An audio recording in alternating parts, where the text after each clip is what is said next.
Untamed is going to be untamed. It's going to be a little crazy. I want to talk to my people. I want to talk to my brothers and sisters. We can have grace and humility in how we interact with other people. Oh, hot dog, look at you. And nobody talked about what's really happening. And let's have conversations about what truth is.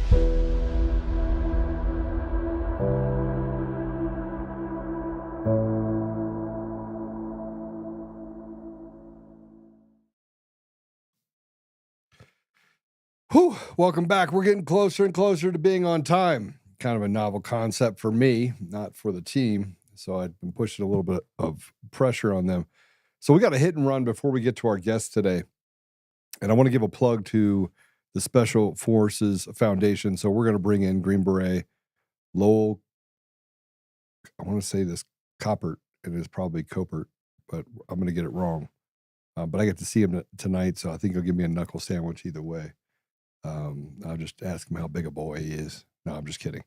He's a U.S. Special Forces veteran and national security expert. He served in Iraq and Afghanistan with the U.S. Army Special Forces. After Special Forces, he joined Department of Energy Special Response Team. He's a 3-time All-American commander. He's a lifetime member of the Veteran of Foreign Affairs. He's a vice commander and lifetime member of the American Legion. And he is a lifetime member of the Special Forces Association and the Disabled American Veterans Organizations. He's a stud. But with that said, Lowell, welcome to the show. Thank you. Thanks for having me. I get to see you tonight? Yes, sir. Looking forward to it. Absolutely. Absolutely. Huh? It's going to be a good time. So it is. Hope you're prepared. All the boys are going to be there. So get to rub elbows with some of the fellows from the foundation and some of the guys we got from the local area on active duty. So a couple nut taps and grab ass, a little bit of that. Yeah, we might be a little bit of that. I don't know. We'll see. Yeah. So we got an event. So tell everyone a little bit about Special Forces Foundation first.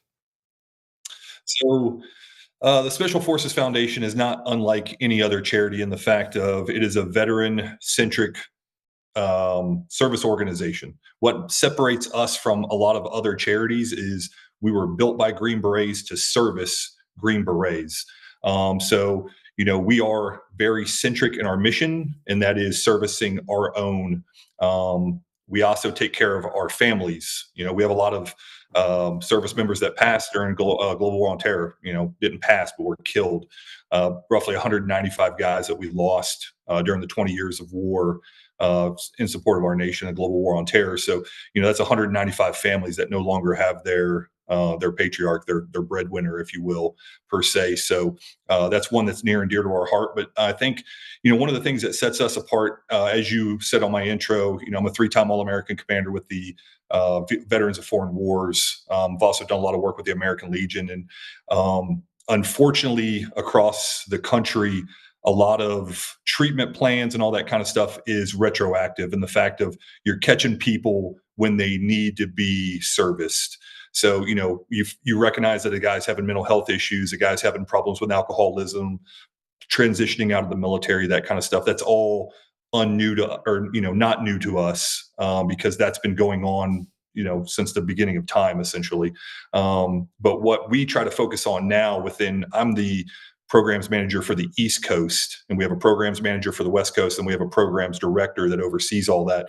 And one of the things that's unique within the foundation at the moment, and one of the things that we're working towards is being proactive. So a lot of the things that we do are outreach amongst our community, amongst those 5 active duty special forces groups and those 2 National Guard groups, to create events for the families, for the single soldiers, to identify the issues that are arising, and in a sense, tackle them before they become an issue where they need some sort of prolonged treatment or that kind of thing.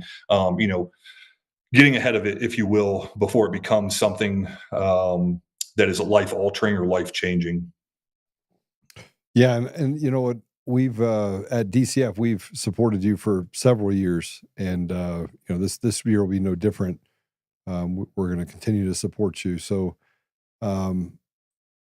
give us some statistics on some of the people that you've helped. And I know I'm only bringing you in for a 5-minute spot to talk about it and hopefully get some people to donate to you and to kind of strengthen the awareness. But Give me some wins. Give me some wins, and how purposeful this organization is, because that's the one thing I noticed right away. Yeah, and so, I think one of the things that's unique with us too is, I spent my entire military career roughly in the special operations community. So we're used to being in the shadows. We're used to going on a mission, coming home and watching somebody else get credit for that target that was taken down, or whatever that may be.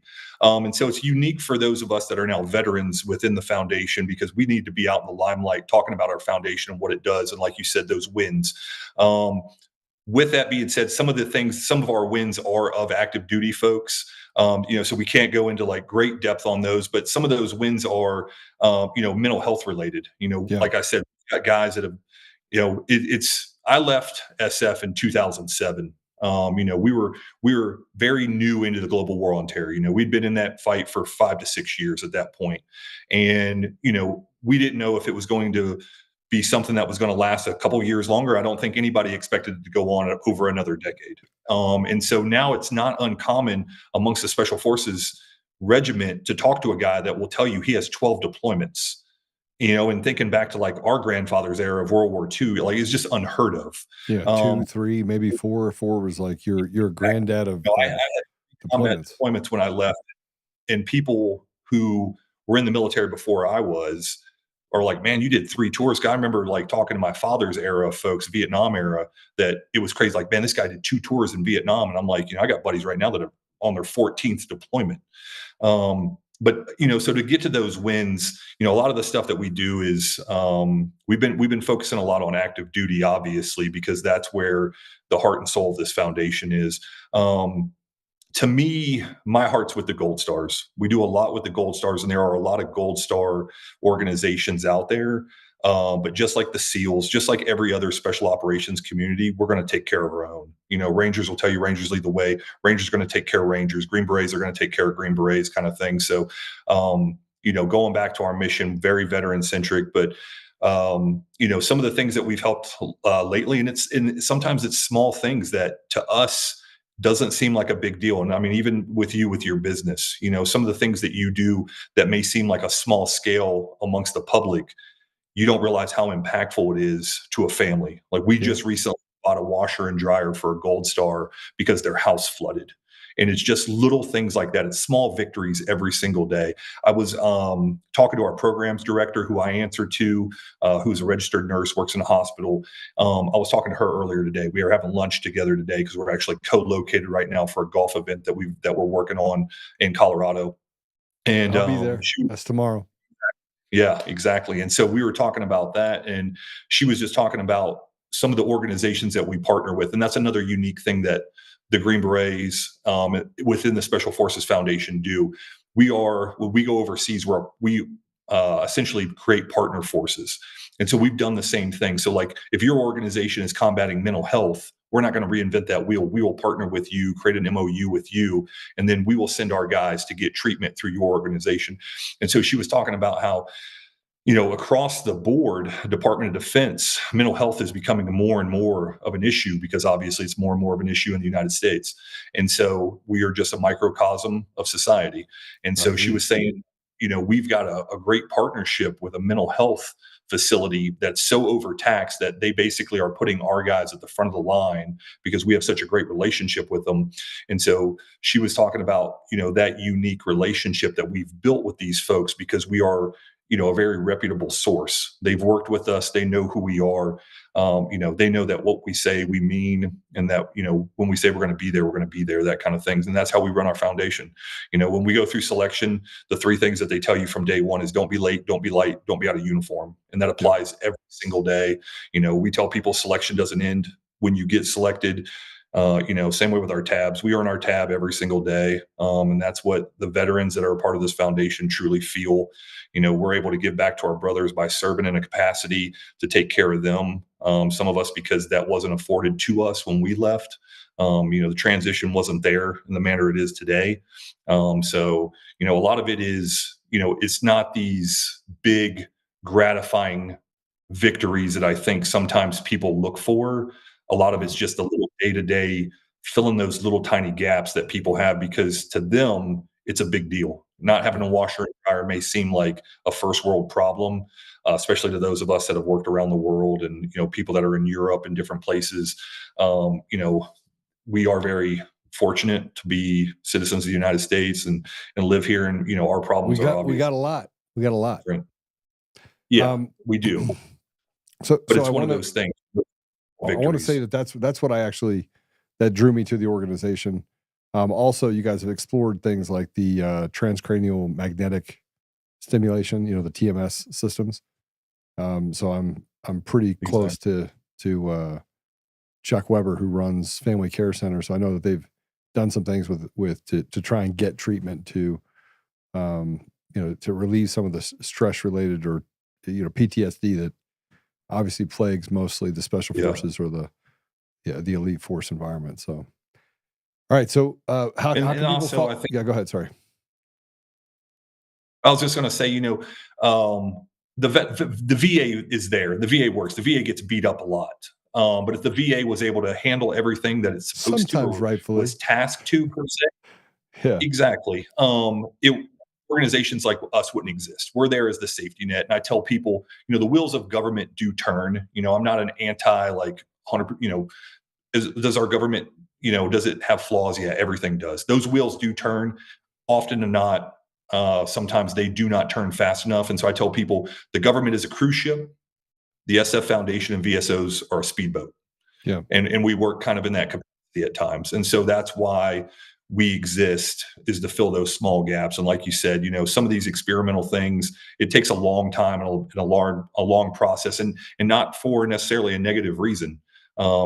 Research needs to be done on these things, but we're able to kind of fast track some of that stuff and get guys into experimental programs and things like that. And sometimes that's all they have. So we're not losing anything by putting these guys that basically have no other option. This is an only option for them. So it's like, yeah, why wouldn't we do it? And so the website, you're absolutely right. And, I always like to say the government is Johnny come, what have you done for me lately organization. So the second you stop becoming useful to them, they're like, what'd you say your name was? Ah, yeah. Oh, I remember. You're number 1765372. Yeah, go pull a number. Right. It's kind of what the VA's deal is. So, you got it is what it is. It's what everyone knows about the VA. And I'm grateful to have an organization like yours that can stand up for our brothers and sisters. So it's specialforcesfoundation.org, correct? Correct. All yes, right. sir. I will see you. Everyone needs to go to specialforcesfoundation.org. And you can go on to the site. You can also go to, you can hit the donation one on there. See the donate at the very top? Once you say donate to the cause, you can actually donate to them. So, I'll see you tonight. I'll be there tonight, and I'll see you tomorrow. I'm going to win that golf tournament at the sanctuary. And, I hear you, man.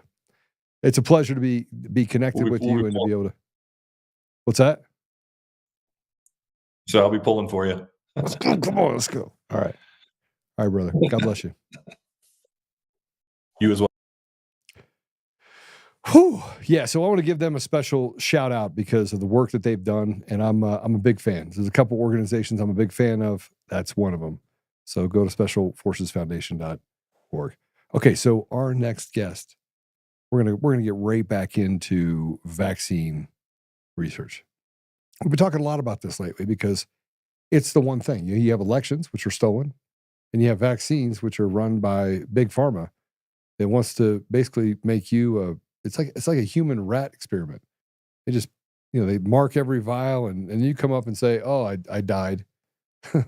Not you, but your family says you died. And they're like, oh, that checks. This entire line of people that took this vaccine, they died within 3 months. But you never know because you don't get to have the conversation with those people. So let me just tell you about our next guest. It's Shaz Khan. She's an independent vaccine researcher and author of The Ultimate Vaccine Timeline. She was born in London, so she probably has a great accent. Swiss Indian creative designer and critical thinker. She has a bachelor's in product design from Central St. Martin's College. And she's also studied nutrition, immunobiology, and vaccinology.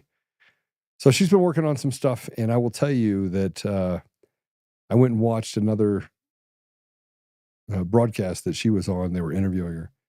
And I was fascinated by the depth of knowledge. So with that said, I'm just going to go ahead and do it. Shaz, welcome to the show. Hi, Joe. Thank you so much for having me. Yeah. So tell us, vaccines, good, bad?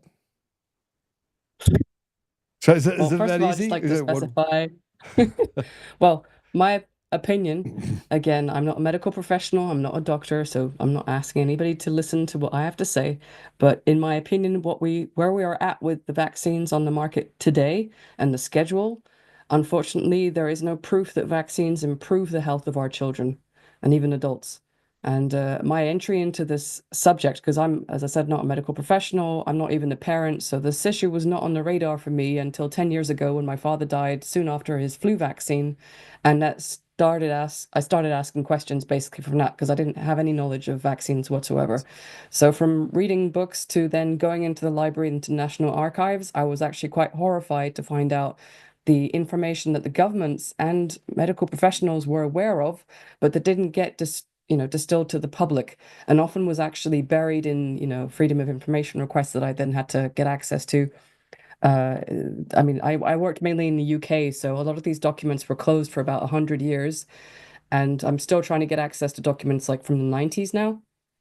But I was actually really horrified when I, for instance, came up against documents who were in the documents, like in the government archives, so recognized by the government, so something like screaming to fits was understood to be a sign of brain damage. And I think most parents who've given their kids vaccines will be aware of that encephalitic cry, which is this Yeah. high-pitched screaming, which could be a sign of brain injury, but it's often dismissed as just being normal. And parents aren't given the information that is needed to be able to give informed consent. And in countries like the US, where you have mandates, where it's obligatory, and on top of it, where the pharmaceutical companies that produce these vaccines have immunity from any kind of legal actions, and it's a taxpayer that covers the costs, it's quite scandalous. I mean, here I'm in Switzerland, that's where I'm based, so there's no obligatory vaccines whatsoever. A lot of public coercion and social pressure. In France, our neighbor, they have about 11 obligatory vaccines. The UK have none, but this discrepancy as well in these different countries of some vaccines are mandated and some aren't. It just doesn't make any sense. And from a historical point of view, you see that history repeats itself, and there's like a kind of a playbook. And we saw that really quite obviously with COVID, unfortunately, or fortunately, because it did expose some of these issues. And also the abuse and manipulation of definitions of diseases, of diagnostic criteria, of the conditions that doctors, unfortunately, are not informed of when they do their medical education, of the different kinds of side effects that can happen after vaccines and how to treat them. All this is seriously still an issue in the States as it is in Europe. Okay, so Shaz, they would say you're not a medical doctor, and I'm just going to tell you a quick story. My friend Jason, my godson had a birthday party, and he comes over. He goes, "My refrigerator's broken. We replaced the compressor and the evaporator and all this stuff." And I was like, "It's the motherboard." Yeah, I said, "Tell me what the problem is." And he goes, and I go, "It's the motherboard. You need a new motherboard." He's like, "No, the guy's been out 3 times. He spent 15 hours there." I'm like, "Okay, well, I'm a system architect, and there's only like 5 major components in a refrigerator, and what you're telling me is actually related to how the brain of the refrigerator reads temperatures." And he's like, "Yeah, you can't be right." I was like, "Okay, well, how much you spent so far?" And he told me, and I was like, "Okay, go spend another 12 grand on a new refrigerator." Now, the reason why I say that is because I'm not an expert in electronics, right? But I'm a system architect, so I see things, I see dead people, so to speak. And the same thing can be said for these people that were experts that came into his house and tried to fix his refrigerator after spending literally 3 days there, replacing everything, jacking up the radiator, and just basically replacing everything underneath it. And yet they still didn't fix the problem. Well, fast forward to Monday, goes in, he says, "Hey, what do you think? You think it made some motherboard?" And they're like, "No." He's like, "Well, replace it. It's $200. Guess what? It's fixed." So I say that because doctors practice medicine. And practice being the word, right? So you can pick up just as much information by going through the information that you've gone through in order to create a correlation, causation, looking at what is happening in different communities and taking a very scientific approach. It doesn't take medical school to do it. And I think one of the fascinating things about your book, which if I order, everybody has a book. So I've been ordering all these books. So yours is in line, like 7th in line. I will read it. But I always say that they try to discredit the work that you're doing by saying you're not a medical doctor. But I would argue that you've done an immense amount of research and gotten a hold of information that they've been hiding. So do you need a PhD in order to figure out that they've been hiding information? And we've seen even doctors who do have PhDs, if they expose this information, they're still discredited and ridiculed. I mean, the good example is Dr. Suzanne Humphreys, who was a medical nephrologist, kidney specialist who saw her patients suffer following, again, the flu vaccine, and tried to warn her colleagues at least not to vaccinate her patients until they were being discharged from hospital. And she was basically ousted and ridiculed. So I think even someone with 2 PhDs and a science degree, if they're going against the narrative, then they will be ridiculed. And what's interesting is my background is actually in product design, so I understand the language of marketing and how you sell products to people, not necessarily products you need. And in coming across a lot of the vaccine information that parents are receiving now to make a decision, an educated decision, it's marketing. It's nothing to do with science. Propaganda. And you could argue that they look for what is considered a frictionless path in order to get people to buy off on a product. And you said it before as you were talking about this, it's a manipulation of language.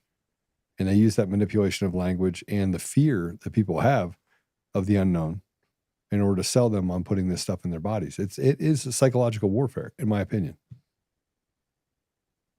Well, I would agree with you, and it's been going on for well over a century. I mean, even scientists back in late 1800s who were trying to sound the alarm about the problems following the smallpox vaccination, which wasn't even injected, they were ridiculed, dismissed as crazy. So again, it's funny how history just repeats itself. So until we learn our lessons from history, it's going to continue repeating itself. So it is a history of deception, and I want to go to certain parts of your book. You document these centuries of undisclosed injuries, and a lack of long-term tests. We had someone that was a doctor that was a virologist that was on here day before yesterday. And we were talking about the fact that they had removed placebos out of the HIV/AIDS data set because they said it was unethical so they basically used a 0 placebo drug trial and then said, it's success, and not actually testing it against anything. And then said a success. So so tell me about this. I mean, are we looking at the same thing when we look at COVID-19 and the vaccines there? You talk about the flu vaccine. I mean, are we walking ourselves into a corner where the lack of accountability is leading to the death of millions? It almost feels like genocide. I would argue to a certain extent it is, because we have data, for instance, in the US and in Europe and most developed countries of injuries. There is some kind of post-marketing surveillance in place, but then for all these countries in Africa, in Southeast Asia, where we're pushing vaccinations on kids, there is no surveillance, so we don't actually know. So these generations of children who have been vaccinated in, again, South America, Africa, Southeast Asia, we have no idea what the actual outcome is, and if they're actually healthier, if they're doing better, if they're living longer. They might be protected from a measles infections, but what's the point if they're actually going to die from something else because they've been made sick because of a vaccine, or their immune system has been weakened because of a vaccine? So I think it's devastating, and we really don't know the implications and and I would agree, actually, it's probably millions of deaths over the generations again, because vaccines have been around for over 200 years. And the safety mechanisms we have now, which still are lacking, are relatively recent. The Childhood Vaccine Injury Compensation Act in the US was enacted in 1986, and it was largely enacted to protect the vaccine markets, because the DTP shot, for instance, which was one of the oldest and I would say most used vaccine as well in developing countries, was going to be litigated out of existence because there were so many lawsuits following brain injuries after that vaccine. So this is where this Childhood Vaccine Injury Compensation Act came into place. It frees the pharmaceutical industry from any liability. I also remind the viewers that the prices went up significantly after that. They did go up before because of insurance costs, but they continued to go up. And to this day, I mean, we're looking at some vaccines, you're looking at several $100s per dose. And this again is paid by the taxpayer. So you're paid to put something in your body, and that thing you're putting in your body has a either long-term, mid-term, or short-term effect. Short-term autism. Some of the other things we see are, deficiencies in enzymes in your body that lead to brain damage, death, SIDS. Sudden infant death syndrome was linked back to some vaccines. And they said, okay, they saw a drop in that by pulling out certain, I think it was like iron products or something. I wouldn't give my kids vaccines when they were kids that weren't on a schedule of, okay, these are 100 years old or 50 years old. It had to be there for a long time. And the pushback that I got from the doctors was, oh no, you need all this new stuff. And I was like, yeah, I don't think so. So, and how is it that they're able to say that it doesn't correlate or is caused by it? Because correlation, this is the new thing, by the way, correlation does not equal causation. Unless you have like 30 things that line up, which they typically do with vaccines. And then they're like, yeah. So it's still not proven. See, the new thing is just it's not proven. Well, they've been using this argument for a long time. And of course, if you don't actually do a serious study that looks on a long-term or even mid-term effects of a vaccine compared to a real placebo, and I'll remind your viewers as well that not a single vaccine on the childhood vaccine schedule has been tested against a true saline placebo. The so-called placebo is often the aluminum adjuvant, or it can be all the contents of the vaccine except the antigen, so except the virus or the bacteria that they're using. So without those true safety studies, you can't really have a baseline to assess what the injuries could potentially be, and you'll never be able to prove causation. And causation is basically that burden of proof is placed upon the victim. So they often will have to, here in Switzerland, for instance, the example is we don't have a Vaccine Injury Compensation Act like you do in the States, but it's under the epidemics law. And if you want to prove that, I mean, if you want to get in compensation from injury, which is capped in Switzerland at 70,000 Swiss francs, which is about $65,000, you have to prove the causation. It's not up to the manufacturer to prove that it's safe. And the hepatitis B vaccine is a fantastic example because that's a vaccine genetically modified that is given to newborns in the US and given from 2 months here in most countries in Europe.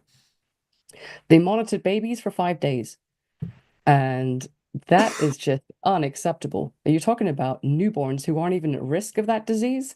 The argument of vaccinating newborns is that it's easier to get them when they're young. You may as well just put it into the schedule, but we have no idea how long that protection lasts. And it's probably not going to last anyway until the time when they're at risk, which is as an adult age, if they decide to be, a potential drug user or, sharing needles or promiscuous. There are all kinds of other ways that you can contract this disease which do not apply to children. Okay, so let's you brought up a lot of things all at the same time. So you have a timeline. I want to go through this. You have a timeline that highlights the mergers and their growing influence if you go back in time, and you didn't just go back 100 years, did you? No. You went For back the vaccine industry, I went to the first, 1668, I believe, is Merck. It's the first. and everyone needs to understand, like, you went back almost 400 years, right? For the manufacturers, for the vaccines, it's even further back. But yeah, for the manufacturers, 1600s.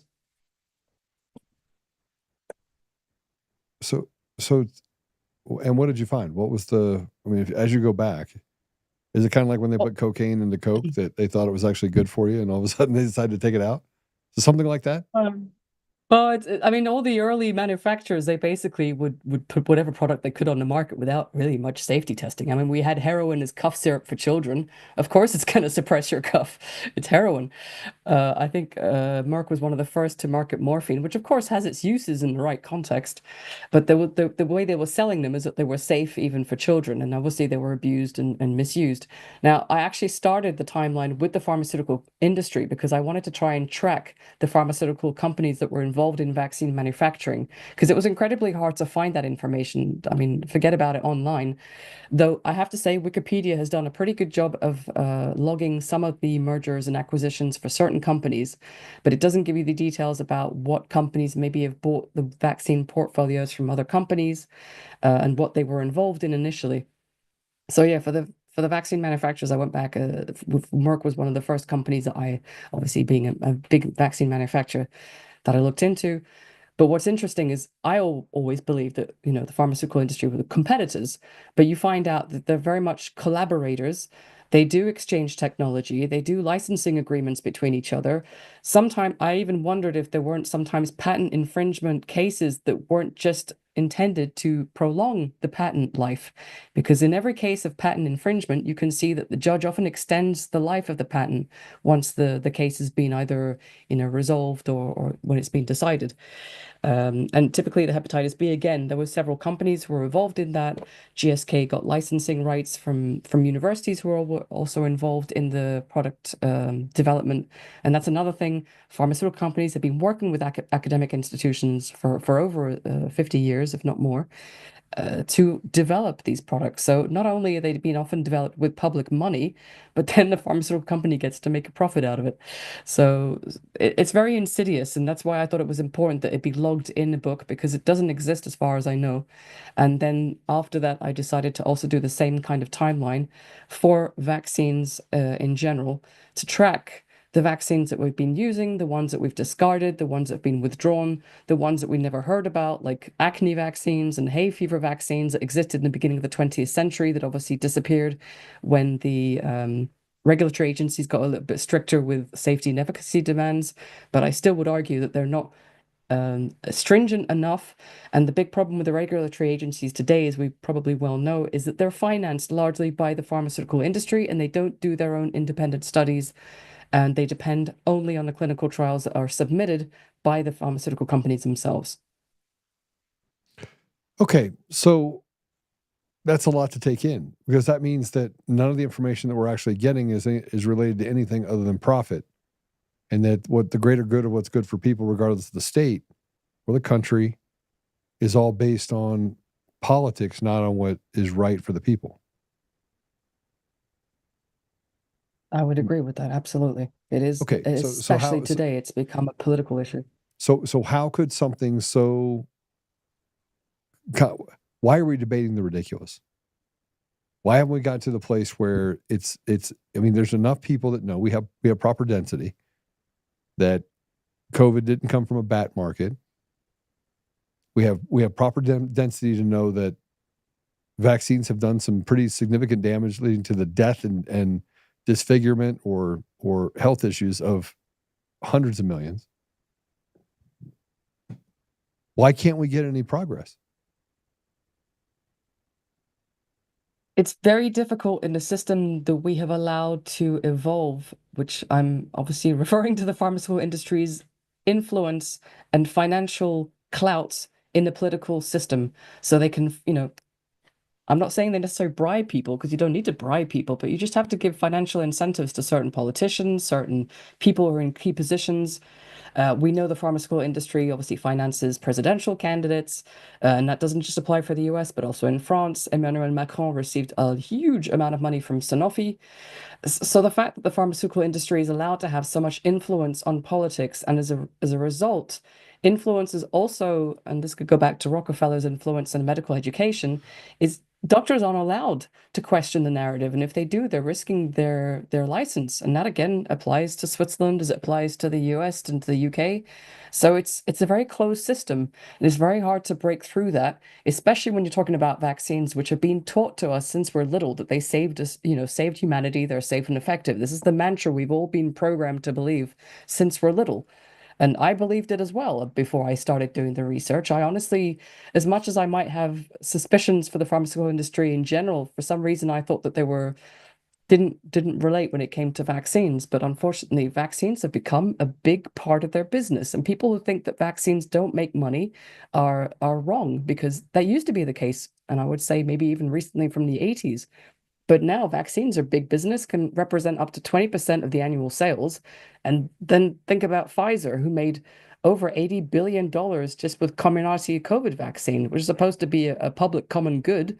And they've made a record amount of money with that vaccine, which has caused irreparable damage for many. And of course, Pfizer doesn't have to pay a penny towards compensating for that damage. Okay. How do we get the public up? I mean, let's just talk about it. We've talked about the vaccine failures for many years. Parents have been ringing the bell on autism, specifically tied to vaccines, for decades. Most of the time, they're laughed out of the area. They go to sue because of it. They're told to beat it in the United States.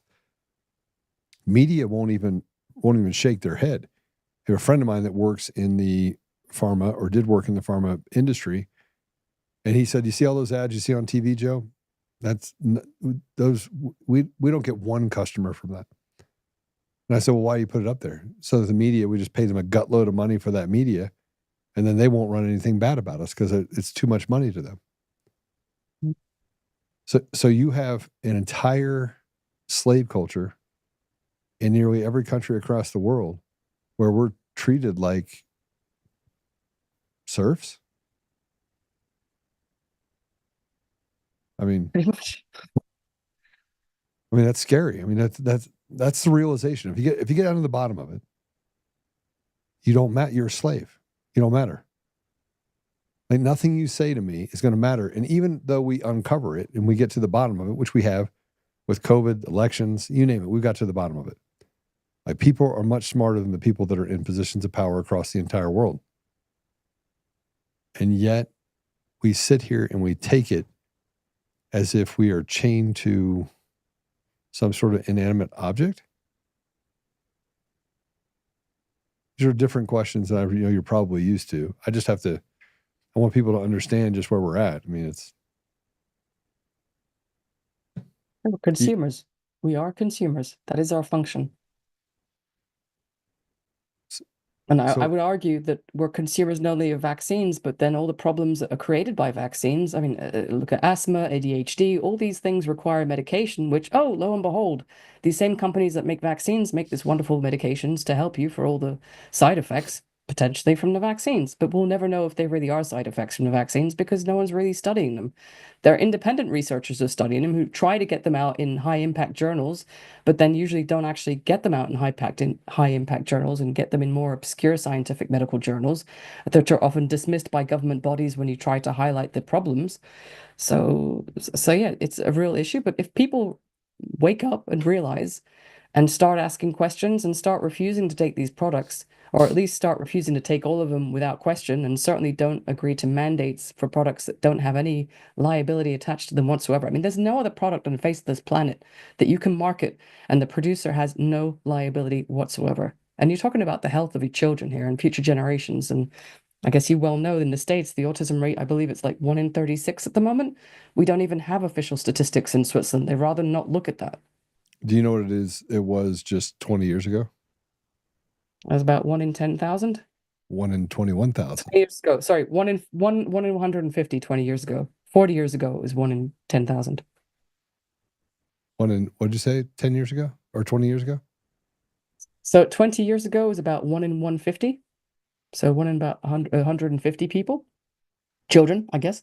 And then the autism rate in 1980 was 1 in 10,000. And I think that's a good place to look at because before 1980, there weren't that many vaccines on the market. They were more spaced out. And by 2000 already, we had lots of more products on the market thanks to the Vaccine Injury Compensation Act, which made it easier for the pharmaceutical companies to bring vaccines to market with no risk. And there already we're looking at 1 in 150. And you had 24 vaccine doses by the age of 6. Yeah. 24 by the age of 6. I was so poor as a kid. I think that's actually what gave me intelligence is I skipped a bunch of that because we couldn't afford to go to the doctor. Who knew that it would save me growing up? Okay. So you emphasize, you have this emphasis. I'm fascinated to read your book. I'm like a guy that's filled with worthless information. Like I could fix your refrigerator, which is weird. I get it. But you emphasize fraud and corruption. And what's the outcome? Like, what are you looking for people to do with this information? What are you looking to do with with the fact that they've been hiding all of the test results. They've been letting people die. They've been, you have autoimmune diseases, which I think are like 1 and 2 or something. I just made that up. So, but it's pretty high, that diseases that people have now, or conditions as they call it. What do we do with the information? What do we do with all the information that you've been able to collect? What are we supposed to do with it? I would say, as a parent who has that choice in front of them, you have to make a better choice for you and your family. And as an individual, if you're thinking of an adult, like getting the annual flu vaccine, I mean, I've got to say personally, that's one of the worst, and it's one of the least effective. And even that was confirmed when I did my vaccinology course at the University of Oxford. Pretty much, I was shocked that most people agreed, like, you're lucky if you get a 30% efficacy with that vaccine. And most people I've heard get pretty sick after that one. But it's about making better informed choices for yourself and having the ammunition to go and ask questions to your pediatricians, who unfortunately is not very well educated in vaccines. And if he goes and does further training in vaccines after he's finished medical school, those trainings are usually financed by the pharmaceutical industry. And I saw that here in Switzerland. We're not immune to that. We have exactly the same case. I went to one of these trainings, and we had the pharmaceutical reps at the back of the room basically jumping on any new potential pediatrician or potential new market that they had. So it's about making better choices for yourself and of sharing that information, not being afraid to engage in conversations with family, with colleagues, with friends. I mean, I've lost a few friends on the way with this conversation because, of course, they think I'm crazy, or, who am I to be talking about vaccines, and who am I to go and do this research? But it's individuals have to make better choices for themselves if they value their health. And that in itself, I mean, we outnumber the pharmaceutical executives, we outnumber the government representatives. And if we, through our choices, and it's usually unfortunately through our choices, through our wallets, we can make change happen, and we can demand that safer vaccines are brought to market, if that's even possible. I wonder, because the idea of vaccines is very noble, like introducing a controlled version of the disease to prevent you from getting it in the future, and making sure you don't actually get sicker from something else. Why not? But at the moment, it's just being completely corrupted by the pharmaceutical industry's profits, by political interests, and the fact that we're not allowed to have a proper debate. I mean, at least in the US, you have people like Kennedy, who's trying to make changes, but I guess he's up against a machine as well. The political clout the He just pharmaceutical said that industry they has. should have a single shot that has 36 vaccines in it. I mean, he's Well, and I love Bobby. I love him. I interviewed him back in 2020 and had a great conversation with him. He's a great guy. He's now advocating for vaccines, still understanding that you don't have enough information on them, even if they've been out there for 30 or 40 years, other than the degradation of society and just how dumb people are. I mean, there's just a lot of really stupid people. You have to admit, maybe the vaccines are just making people dumber. It's chemical lobotomy. It feels like it. I mean, you've had conversations with people, and they're like, "No, I got to put a vaccine in my body," and you try to just have some sort of reason with them, and they're like, "You're a bigot," and you're like, "How does that have anything to do with not taking a vaccine?" The neurological injury after vaccines has been known for well over a century, and there's like a spectrum of neurological injury, from obviously death after encephalitis, post-vaccinal encephalitis, which has been part of, recognized for years, decades, to ADHD, which you could say is a lesser type of neurological injury, to learning disorders. Those are going up in kids. I mean, here in Switzerland as well, even though we don't have mandates and we don't vaccinate from birth, we still have special needs being increased in schools because there are more and more special need kids. So it's very concerning. I mean, I understand Kennedy's, obviously, if you believe in vaccines, the philosophy of vaccines, you would want to create an ideal one vaccine, one shot that cures all, prevents all disease rather.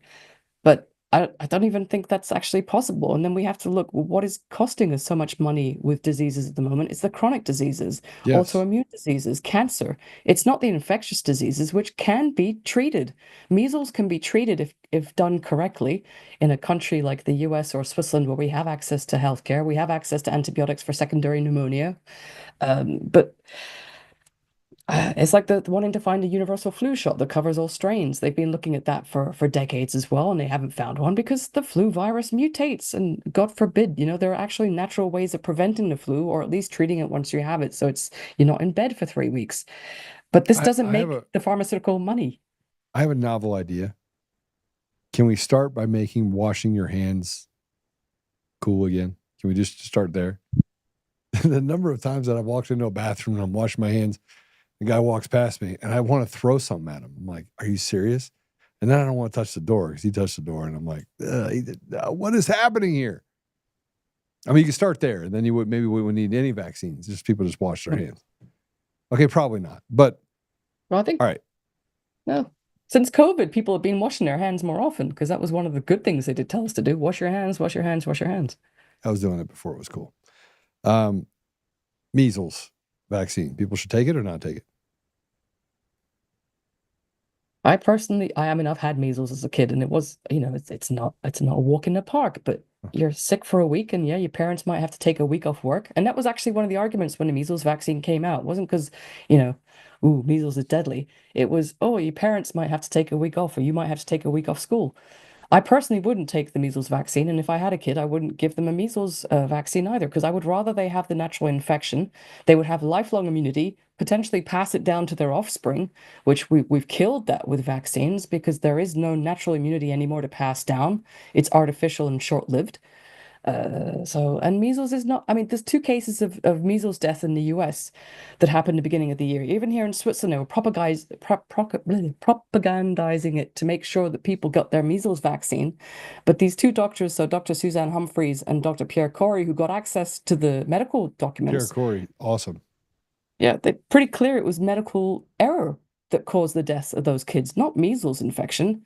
But the media jumped on it as an excuse to push the measles vaccine and to guilt trip those who weren't taking it as being responsible for the epidemic. So it might prevent infection, but honestly, I would rather take the risk of getting measles infection because you don't know what other kinds of problems, autoimmune, neurological, digestive, all these kinds of chronic issues that your kid's going to have going to need medication for probably, and going to suffer with for a lot longer than a 1 week, 2 week measles infection. All right. So that brings me to, we said no to measles. Flu vaccine? God, no. COVID vaccine? I wouldn't even call that a vaccine. So that's not even on the table for me, but no, I know I'm laughing about this because I think the evil is really just all over Big Pharma. What's the other one that they give you? Tetanus shot. Oh, the DTaP. Yeah, God, no. Tetanus is not, you cannot immunize yourself against tetanus. And tetanus was an issue back in the days when we had horses for transportation and you had horse poo everywhere and there was no ways of disinfecting. There's no reason to get tetanus vaccine, honestly. And you can give it after the fact as well. If there's, if you've had an accident, the rusty nail myth. And the truth there is that if you have a puncture wound, which is maybe hard to clean, you can get infections and you can potentially get tetanus. But tetanus has been more of a problem for older people who injure themselves, don't even know they're injured and don't attend to the wound. And in Switzerland, not about the US, but in Switzerland, we haven't had a single case of childhood tetanus since the 1970s. And it's not because of vaccination. It's simply because we know how to irrigate a wound. If you have a wound, let it bleed out for a minute, because that's actually going to help with getting rid of any bacteria who don't like oxygen. Blood has got oxygen. So okay, so no, absolutely not. So that leads me to I got stabbed in the leg about 4 inches into my leg with an arrow. Don't ask me. It's a really bad deal. A couple years ago, like 2 years ago, and I had to slowly pull it out. If you don't know anything about an arrow, it's not easy to pull out once it's gone in, right? So I had to pull it out of the wound that it came out of, and it didn't bleed it to start with. And I sat down in the car, and it just started like somebody turned on a faucet. I go to the doctor. And the woman, bless her heart, she was really nice. She takes her finger, she says, "How deep is it?" She puts her finger all the way in the hole. It's in the back of my leg. This is really bad. And I'm like, okay, that kind of hurts. Like, what are you doing? She's like, okay, well, you have so many different nerves that run through your leg. You are so lucky that didn't hit any of those. I was like, oh, that's great. So sew me up. So they sewed me up. She goes, and I look over there and she's got 3 needles and one of them is on the table, and she goes, "Yeah, I'm going to go ahead and give you your tetanus shot." I was like, "Yeah, I'm out." Now, normally I would have said, "Yeah, I'll take a tetanus shot." But during COVID, I was like, "Yeah, not a chance." And I never did understand the flu vaccine. They have chased me. Shaz, they have chased me for 2 years. I get text messages. I get phone calls. Kaiser literally reaches out to me. I went to the doctor the other day. Hey, do you want to go ahead and take care of your tetanus shot? And the nurse that's giving me the checking my pulse and my blood pressure just slips it in. She's like, "Oh, okay, we're going to take your pulse, and do you want us to take care of your tetanus shot?" And I'm like, "No, no, I don't. No, I don't. I just got one last week. I'm good." And she laughs at me. She goes, "Are you sure?" Why in the world are they chasing me on a tetanus shot? I think unfortunately many of the medical professionals believe that that's what you should do to save you from potential tetanus, right? That's what they're taught, and I think it's very much conditioning and programming. I mean, I was I gonna tell you, run. I when I was was gonna run looking in home and history, I was gonna run home and rub horse poop all over my body. I was really, and then maybe stab myself with a couple nails. the first Sorry, tetanus epidemic a I could little find funny. in history was following a smallpox campaign. So tetanus after a smallpox vaccination. That was the first epidemic I could find, was after a smallpox vaccination campaign. So I had difficulty finding epidemics of tetanus, honestly. And obviously, during the war, there were other issues, but in this day and age, you do a neonatal tetanus, which is the reason why they give it in the developing countries. That was because they had this unsanitary practice of putting soil on the umbilical cord, which obviously was not yet fallen off or anything. So there was a potential for contamination. You just stop that practice, and that already reduced the number of neonatal tetanus cases. But they're giving tetanus to pregnant women, for goodness sake, and there is absolutely no justification for that. So how do we fight back? I mean, obviously we can educate ourselves, but we have a epidemic of people that are just not that intelligent, right? I mean, if you go to London, they make you mind the gap, and there's a guy that stands there and tells you to mind the gap. You should be able to see there's a hole, and if you fall in that, it's going to hurt. So don't fall in the hole, right? So how do we get stupid people to stop being more? I'm sorry, it's not funny, but the number of people that will not read a simple 2-pager that says, here's what the outcome is, that they provide you inside of the pharma deal. And it says, you could die, you could get this, you could do that. They don't even read it. Yet they're just willing to let somebody just inject it in their body. So how do we fight back as a community, as a country? How are you fighting back in Switzerland? Well, my example is, I mean, I'm part of a medical professional association here, even though I'm not a medical professional myself, but because of my research and my knowledge, I've been brought in. But we're basically trying to educate people as, again, make better choices for yourself. But again, if you want to get a vaccine, get one. It's on the market, and. But I think we need to make a change also in the medical curriculum so that doctors are aware of the injuries that exist, of the risks that exist, and that there is an open dialogue that is permitted, that we're allowed to have these conversations and to really get people to read package inserts. I mean, if they don't, then they don't, but they're taking a risk. And people say, oh, it's just a legal document. It's to protect the pharmaceutical company. Well, in most countries, the pharmaceutical company don't have to worry about protecting themselves because they're already protected. And I think it's important for anything that you're going to ingest, and especially if you're going to inject it into your child. I mean, look at what is in it. Look at what they say about the testing. Not a single vaccine has been tested to see if it can cause cancer, if it can mutate your genes. There are very few vaccines that have been tested to see if it can impact your fertility. And there are certainly no vaccines that have been tested on the long term to talk about autoimmunity. Well, not by the pharmaceutical companies anyway. I mean, people independently are looking at, but we have to, I mean, some people are going to take it anyway or not want to read, and that's fine. Not everyone is going to be on board. But I think medical education needs to be updated to really educate the doctors on the risks. So they're not just pharma pushers, because that's what they've become. And unfortunately, I mean, I have a lot of sympathy for doctors. As I discovered during COVID, they have a lot of pressure from the medical boards, from the insurance companies to just get in line. And it takes a lot of courage, and often it's the doctors who are close to their retirement who will be more likely to speak out and to defend their right to do no harm, which is the first number one thing that a doctor should remind themselves of, and also their responsibility, especially with regards to babies. But unfortunately, pediatricians, especially in Switzerland and in the States, probably more in the States, they're incentivized financially to inject kids with vaccines on the schedule, not ask questions, and to look the other way when there are injuries. So they're complicit in the behavior of destroying the lives of children? I would say unwillingly so and unwittingly so in most cases.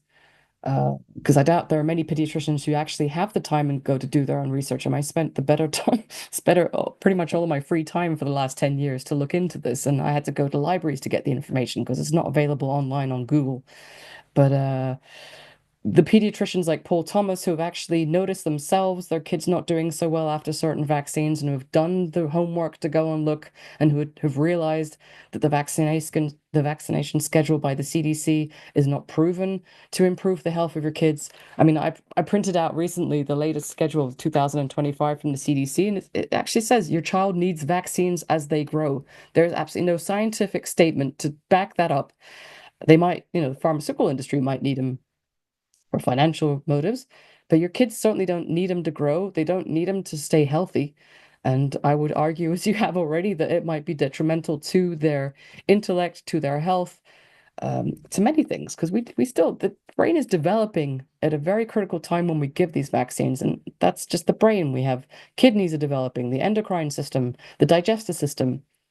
Without the actual research as well into understanding the impacts of vaccines in children on the long term on those systems, we're playing Russian roulette basically. And I think the statistics of the chronic health problems that kids are having is a testament to that.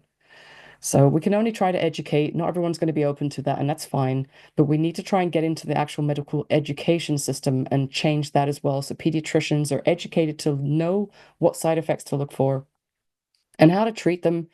And maybe the CDC actually does a proper study to look at the safety of the schedule, Yeah, which no, hasn't been done. it hasn't been done. And you'd think that they'd want to be, we always talk about academics and being educated and understanding facts. And yet the facts get put in front of us. I mean, Dr. Corey, talked about ivermectin and it being a miracle drug as a viral suppressant during COVID. And they canceled his testimony before Congress. They pulled it down from every platform and called it horse paste, and then defamed him after not letting people see the fact that he talked about the efficacy of that drug. Man. And why is that? Because that would have put the vaccines in jeopardy. The whole vaccine campaign couldn't have existed if there were treatments that worked. Because you wouldn't have an emergency use, which is the protocol for, emergency vaccines. All right. So I do want to tell people this because they use AI all the time. And I took your book and I took an excerpt from it and I fed it into ChatGPT and a bunch of these others. And it said that you are a vaccine denier. So how would you respond to that? Because you're going to get a little bit of this. I mean, being on with me, you're going to get it. People are like, oh, Joe, the election denier, and Shaz, the vaccine denier. So how would you respond to that? Would you? I mean, you have resources in your book that point to these studies, right?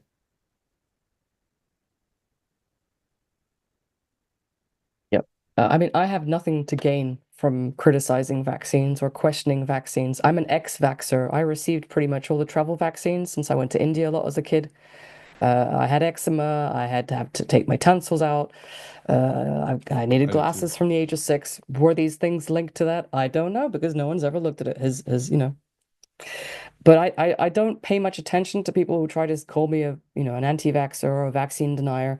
It's just a derogatory term used to try and dismiss any conversation you're going to have with someone. So I rather talk about the actual arguments.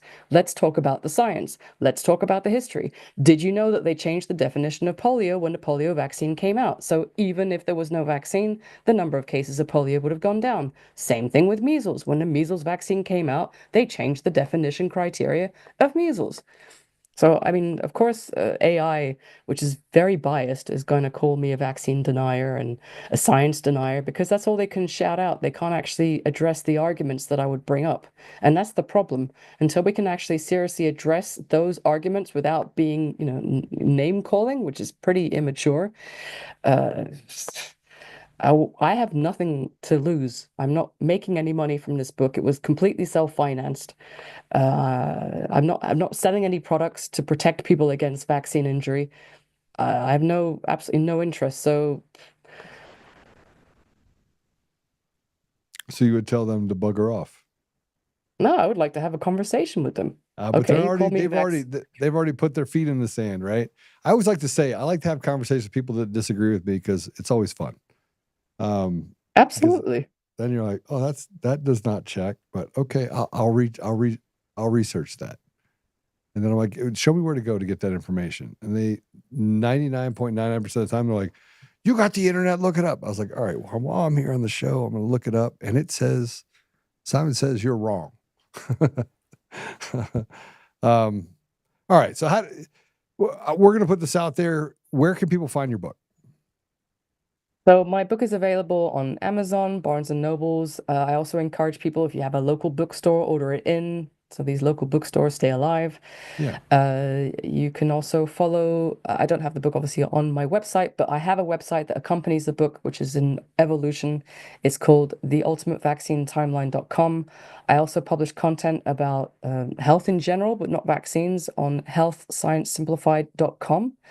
I also wrote a little book about viruses because that's actually was my interest to try and dispel people's fear around viruses and bacteria. I think we've done a good job with dispelling fear around bacteria because we know how important they are, but viruses is a little bit less an issue that people realize is important. Without viruses, there is no life.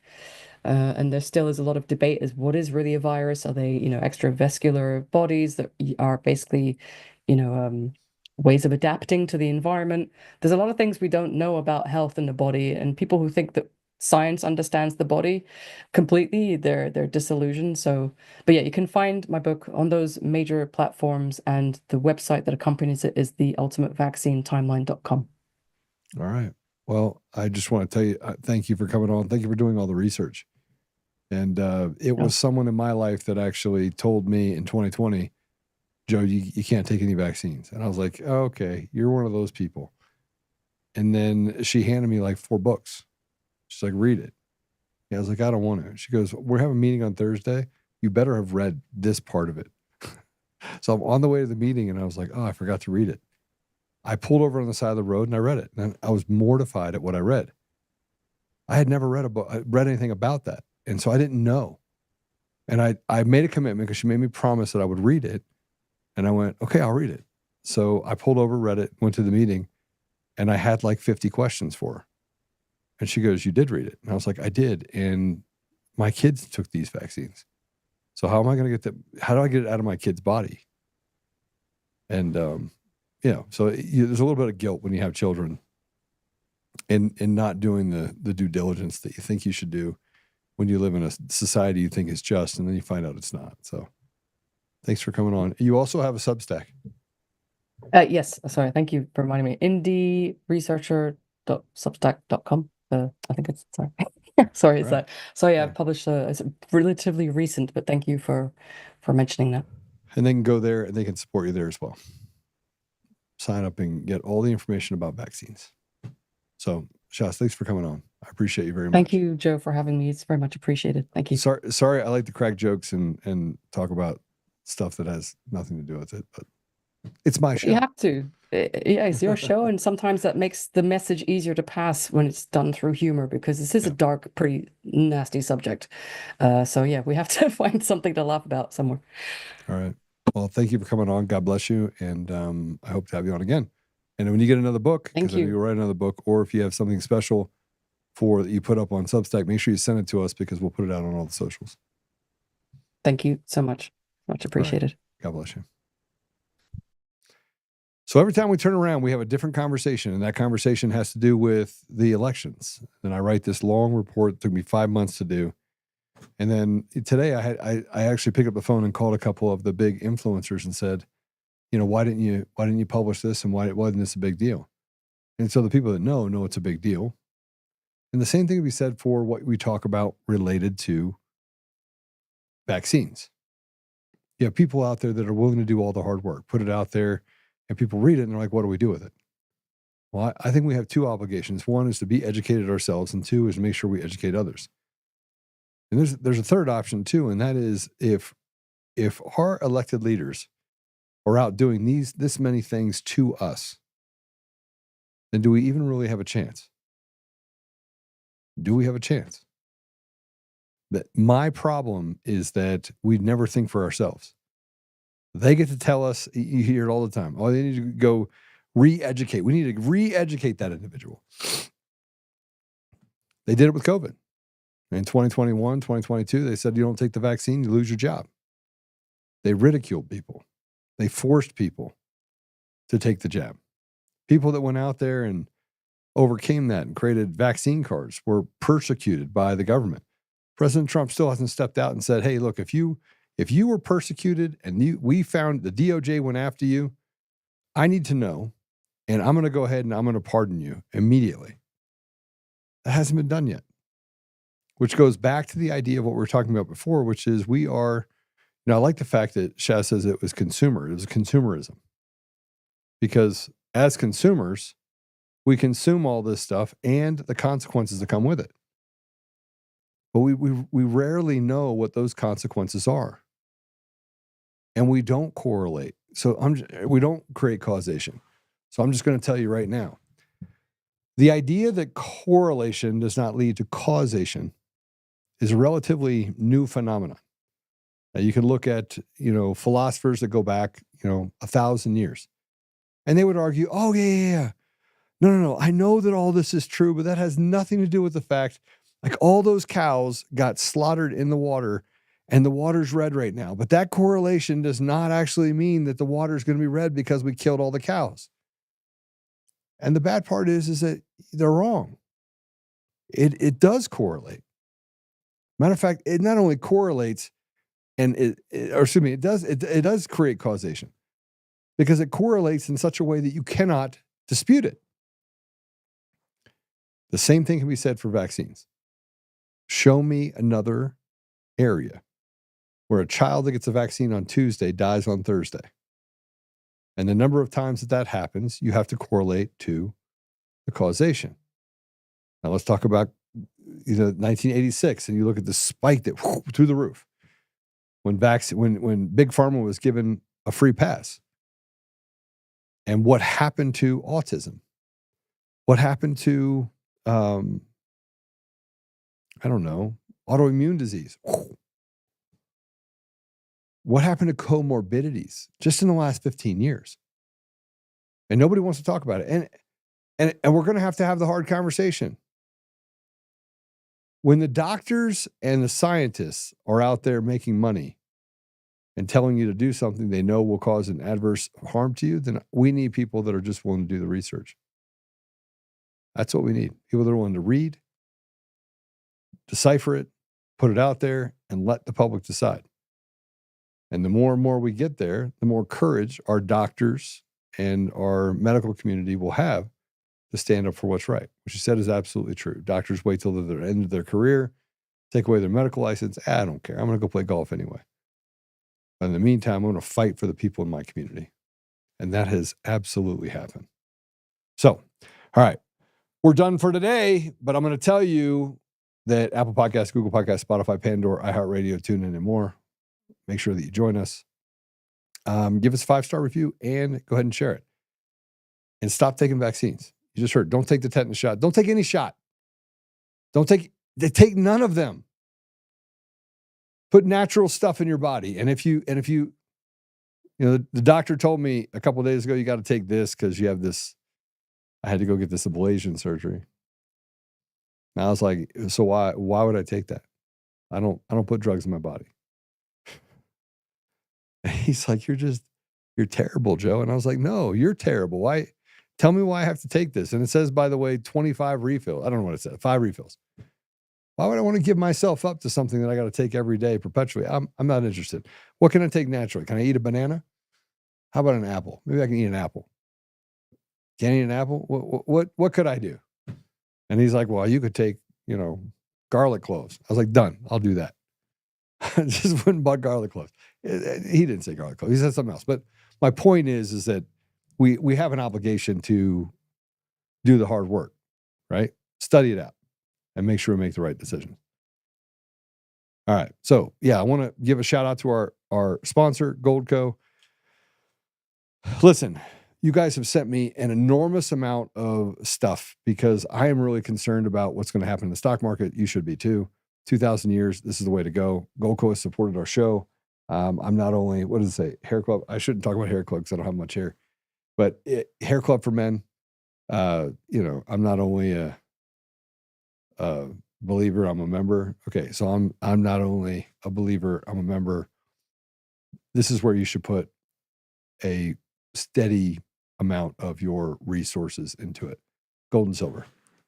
And I'm going to start doing these right here. So these are, I'll show you some of the stuff that I bought, but I bought a bunch of silver, and you can buy silver too. And I'm going to tell you how commodities work like this. I was looking for a Pendleton blanket for my wife.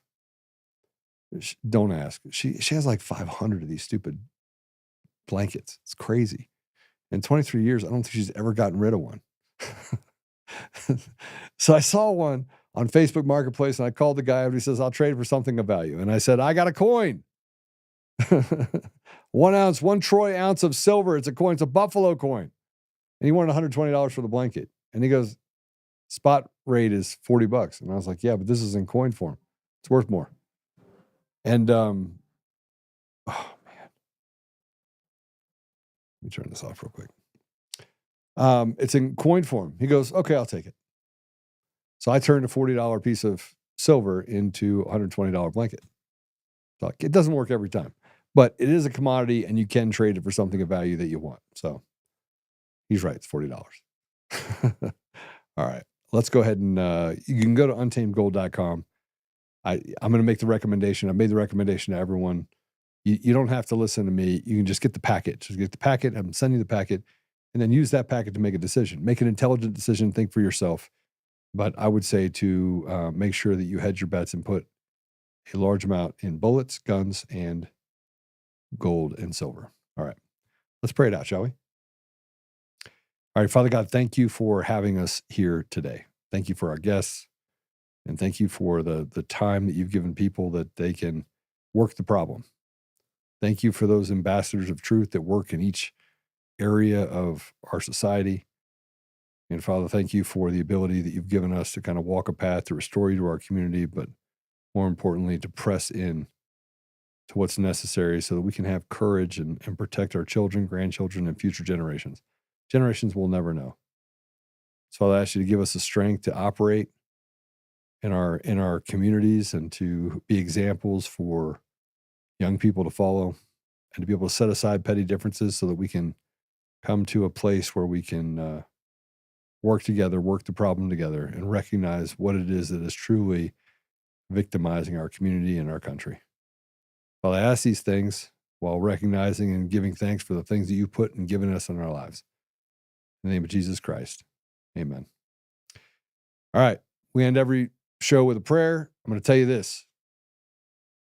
Subscribe. Somebody said that they don't get text message anymore. Text freedom to 89517 and we'll resend it to you. That's it. That's all I got. We'll see you tomorrow.